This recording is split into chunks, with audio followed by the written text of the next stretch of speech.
자, 안녕하세요 여러분. 설날 잘 보내셨나요? 오랜만에 친척도 만나고 맛있는 음식도 먹고 즐거운 시간을 보냈을 거라 생각됩니다.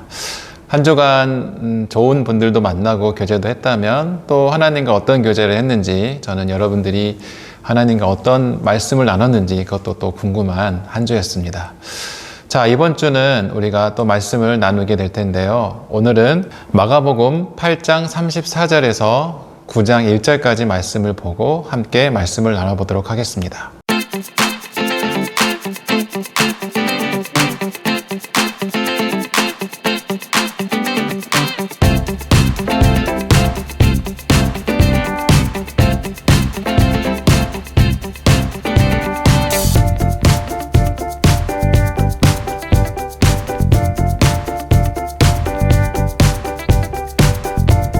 자, 오늘의 주제는 예수님을 마음으로 사랑하기 라는 제목으로 여러분들과 이야기를 나누도록 하겠습니다. 여러분들 그 항복이라는 단어 아시죠? 항복이라는 단어. 항복이라는 단어를 생각하면 어떤 느낌이 드세요? 전쟁에서 졌을 때 항복합니다. 백기를 든다. 이런 얘기하죠. 내가 이제 더 이상 저항하지 않겠다. 이런 뜻으로 항복이라는 단어를 쓰게 됩니다. 싸움에서 패배하고 졌을 때, 아니면 더 이상 내가 저항하지 않고 모든 것을 내려놓고 순종하겠다라는 마음으로 항복을 하죠. 예수님의 제자들은, 예수님의 제자라고 한다면 예수님께 항복을 하는, 백기를 드는 연습을 많이 해야 합니다. 오늘은 예수님께 백기를 들음으로 마음으로 사랑하는 것이 무엇인지 알아보는 시간을 갖도록 하겠습니다. 예수님의 제자라면 매일매일 백기를 들 수 있는 아주 간단한 방법이 있습니다. 주기도문에 보면 아버지의 뜻이 이 땅에서도 이루어지이다 라는 말이 있죠. 내 뜻이 아니라 아버지의 뜻이 이루어지게 하소서라는 이 문구를 날마다 반복하는 것입니다. 이것은 뭐냐면 내 뜻이 아니라 아버지의 뜻이 나의 삶, 그리고 나의 생각, 나의 태도를 통해서 나타나기를 바라는 마음이죠.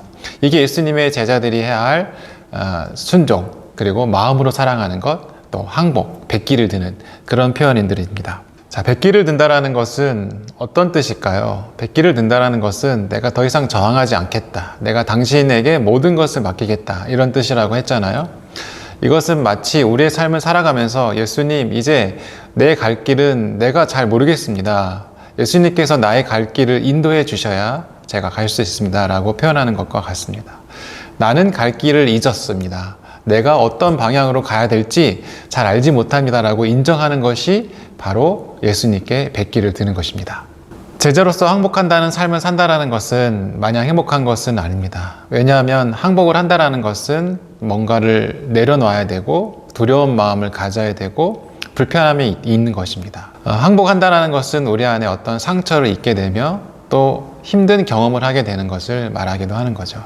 예를 들어서 힌두교 종교를 갖고 있는 사람이 기독교로 개종한다고 생각해 봅시다. 그렇다면 그 사람들은 그 마을에서 뿐만이 아니라 그의 가족에서부터 추방당하고 외로운 삶을 살아야 되고 다른 정체성으로 다른 세계에서 살아야 된다는 것과 똑같습니다.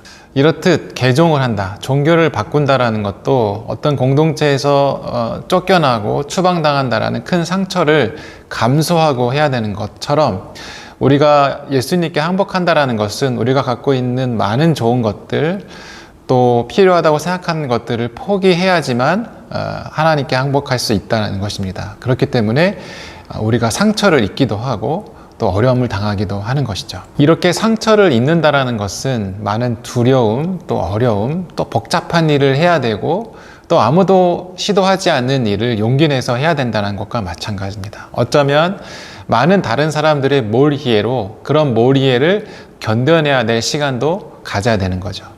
하나님을 따르고 예수님께 항복한다라는 것은 이렇게 상처를 입지만, 그러나 중요한 것은 이 상처가 우리에게 좋은 상처로 남는다는 것입니다. 예수님께 항복함으로 어려운 길을 가지만 그 결과는 좋은 열매를 맺는 상처를 우리가 얻게 되는 거죠.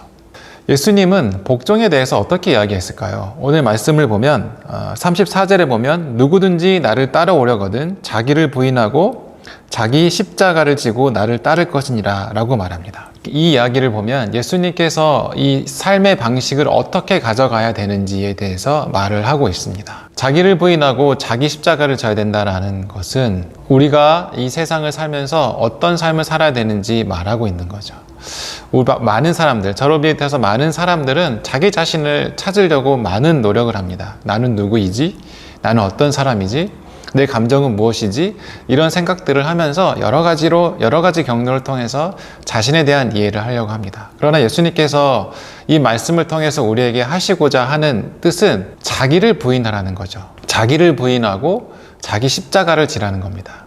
예수님을 사랑한다라는 것은 어쩌면 자기 중심성에서 벗어나 이타성을 갖는 것이 중요하다는 것을 예수님께서 우리에게 보여주고 있는 것 같습니다.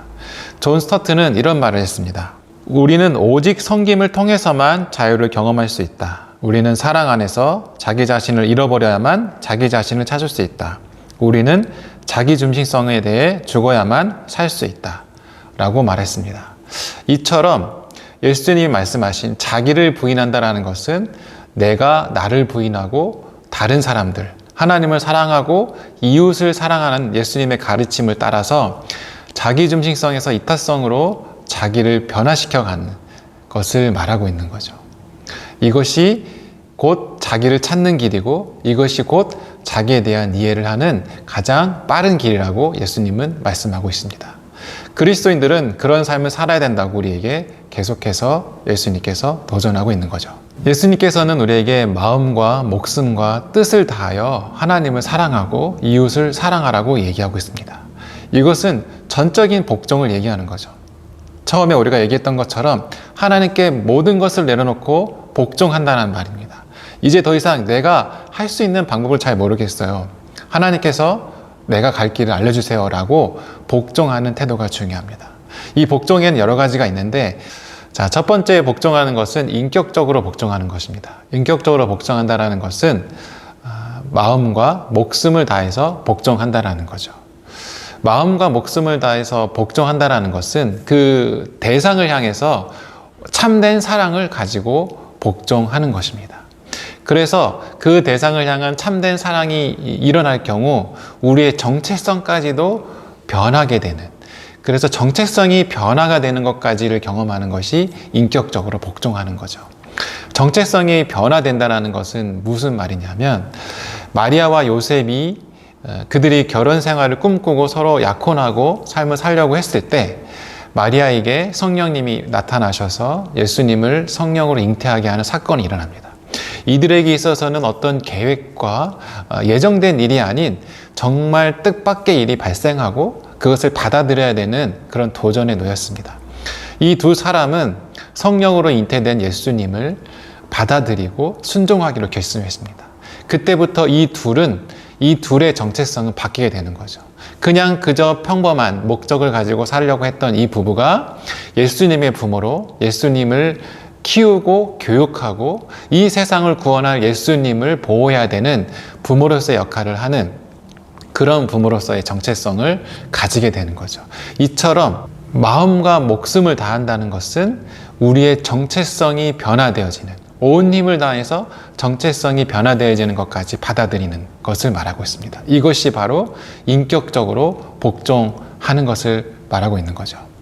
두 번째는 육체적으로 복종하기를 말하는 겁니다. 육체적으로 복종한다는 것은 우리의 몸과 영혼은 연결되어 있습니다. 그렇기 때문에 우리의 내적인 성숙을 통해서 육체로 나타나는, 우리의 삶의 태도로 나타나게 되는 거죠.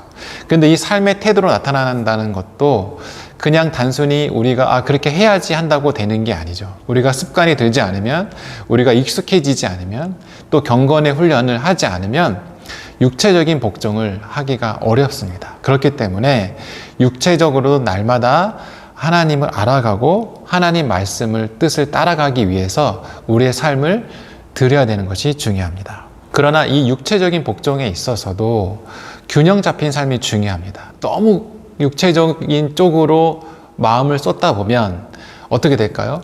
여러분들 들어서 알겠지만 금욕주의, 금식을 한다든가 자해를 한다든가 내 몸을 너무 혹사시켜서 무리를 한다든가 이래서 행위 자체로만 하나님께 복종하는 것이냐, 하는 행동, 너무 한쪽으로 치우쳐서 너무 금욕주의로 가는 것을 경계해야 됩니다.